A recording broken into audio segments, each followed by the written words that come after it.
Welcome back to Soul Care with Stevie Boy. We're in First Peter, the first chapter.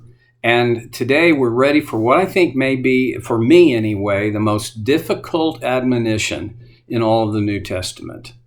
And when I use the word admonition, I'm using it, I'm actually choosing a word that is softer than is appropriate.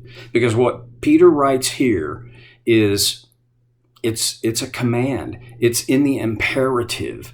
It is a you must. It's not a you should think about or you ought to try. It is an imperative. And it's found in verse 15. But just as he who called you is holy, so be holy in all you do. For it is written, be holy because I am holy. Well, I find that to be very difficult in my own life in terms of my practice, my behaviors. It's hard. Let's think about what is holy. The word is, and it's one of the few Greek words that I can keep in my memory bank and pull up. It's called hagios, and it essentially means set apart. It means other than. And usually, always in the Bible, the implication is higher than, more than.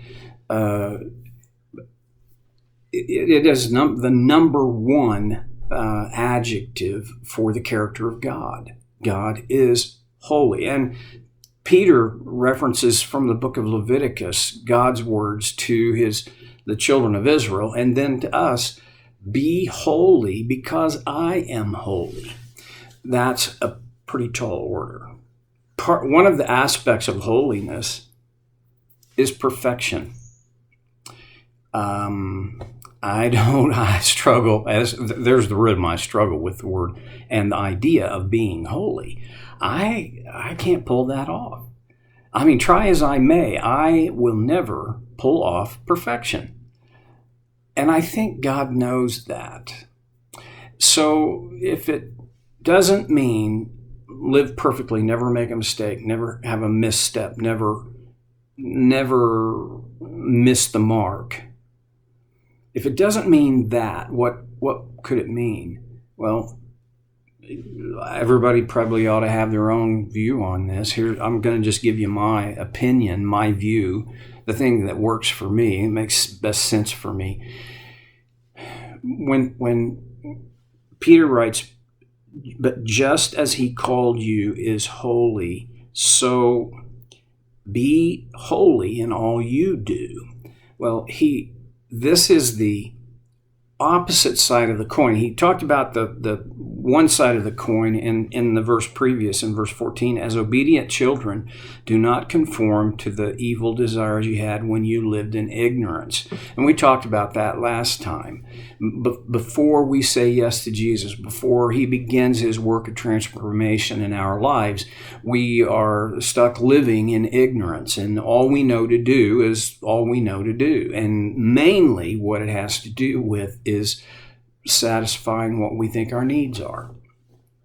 Now he says, instead of gratifying those desires, those evil desires that we had when we lived in ignorance, instead be holy in everything that you do. Well, and that doesn't help a whole lot. It does serve as a dramatic contrast. You have people who live in ignorance, and what they have are evil desires. But when now you live no longer in ignorance, but you live in relationship with God through Christ, then our goal, our aim, our objective is to be holy in everything we do. Now, holiness is both a characteristic of God, and then here in this context, something that should be characteristic of us is holy. It's also an attitude. It's both what I do and how I do it and why I do it. Here's why I think that matters. Holiness is a focus. And I believe firmly that wherever my focus is determines my path. If my focus is on me and my desires and what I think my needs are, then my path will be determined by that, and it will go. The essential nature of that path is I'm going to do what I can to get what I think I want.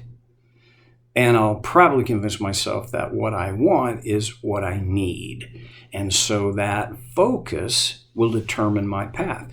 Well, the same is true with holiness. If my focus is on holiness, on an attitude, a frame of mind, a state of being, then my doing will be reflected in that.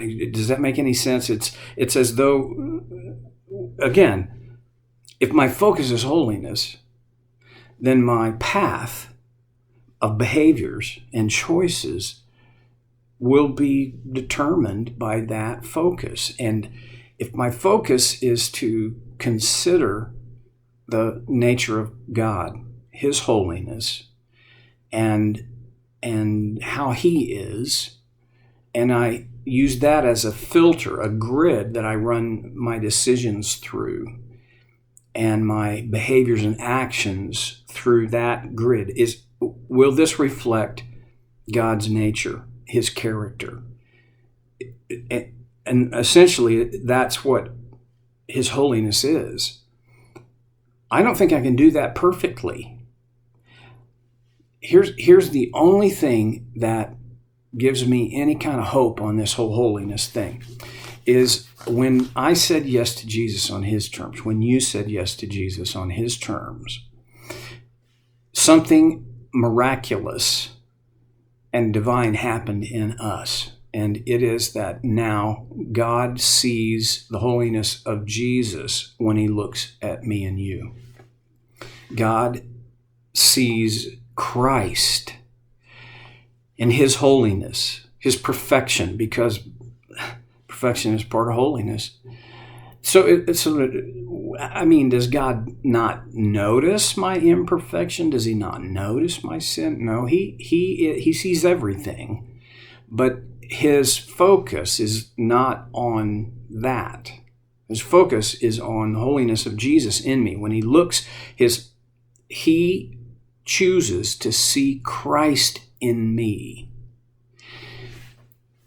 The whole big deal on that, and part of the big deal on that has to do with, I wonder if God, when He looks at me, sees Jesus in me to the extent that I have given Jesus full permission to run and rule my life. I don't think God's love is conditional. I don't think I have to observe obedience to a certain level in order for God to love me to that level. I don't think His love has a relationship to my obedience to Him. I think often His blessing in my life does, but there are even times when His blessing comes purely out of mercy and grace. It's not anything I deserve. I didn't live up to anything to get His blessing. I do know that when I walk in obedience, I position myself where I am better able, first of all, to perceive God's blessing. Because there are times even when bad stuff turns out for my good. But if I'm not positioning myself in relationship to God's design and His will and His desires, I'll miss it. Well, okay. Back to the holiness thing. I can be holy in everything I do only if my focus is on being holy, and choosing a holy frame of mind, choosing to not be.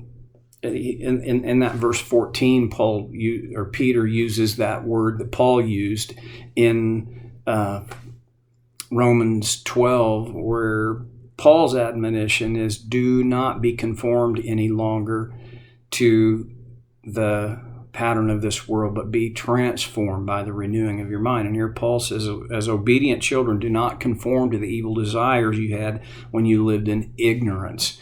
If we're not making an intentional effort, we are not intentionally focusing on the holiness aspect, on God's design, by default, we'll fall back to conforming to the patterns of the world and to our evil desires that we had when we lived in ignorance.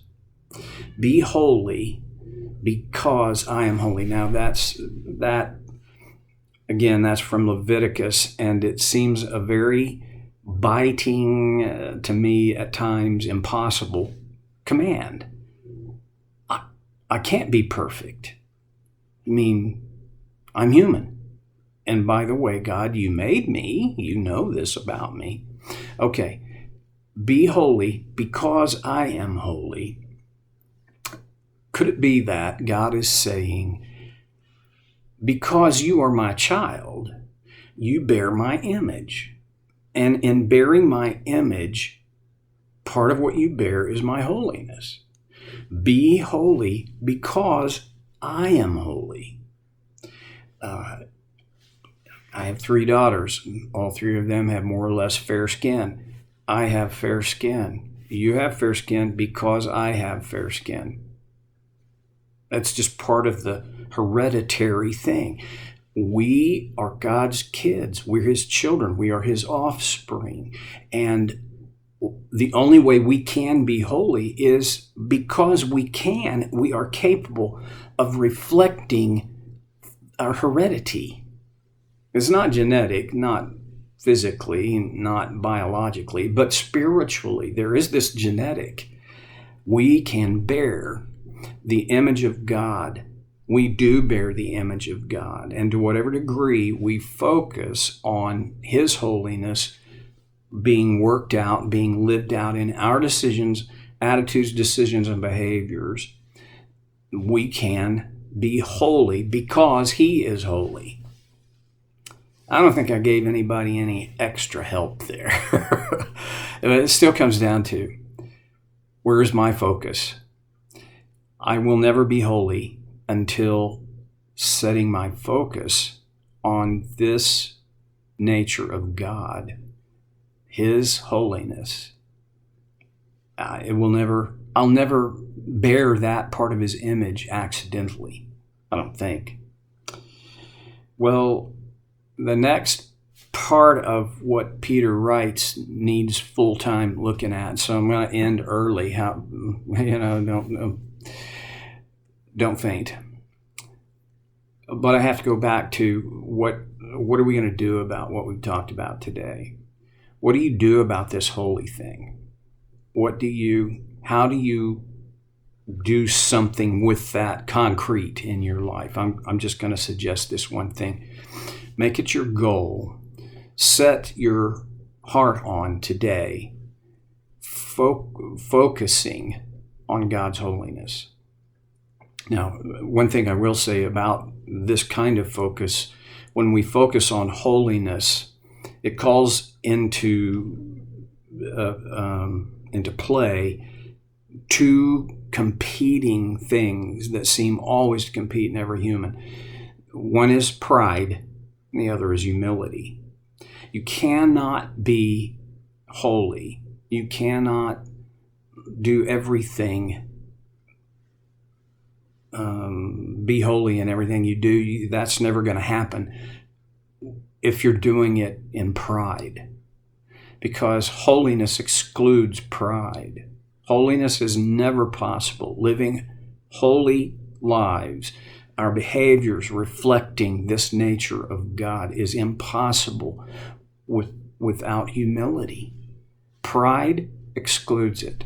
Humility invites it. So my challenge for application today is choose today to focus your heart and your mind on God's holiness. And intentionally, when you can, intentionally evaluate your choices with one basic question in mind. Does this reflect God's nature or does it break from God's nature? And there are a lot of things that may be in between, that may be neutral on this, but there are many things every day in each one of our lives that really, there's really just two choices. Either I reflect God's nature or I don't. Well, you don't get to judge me and I don't get to judge you. I don't want that. I don't even want you judging you. I just want you to observe. And in partnership with Christ, trust that He is working in you to refine you and bring about His holiness in your attitudes, choices, and behaviors. I'll see you next time, I hope, on Soul Care with Stevie Boy.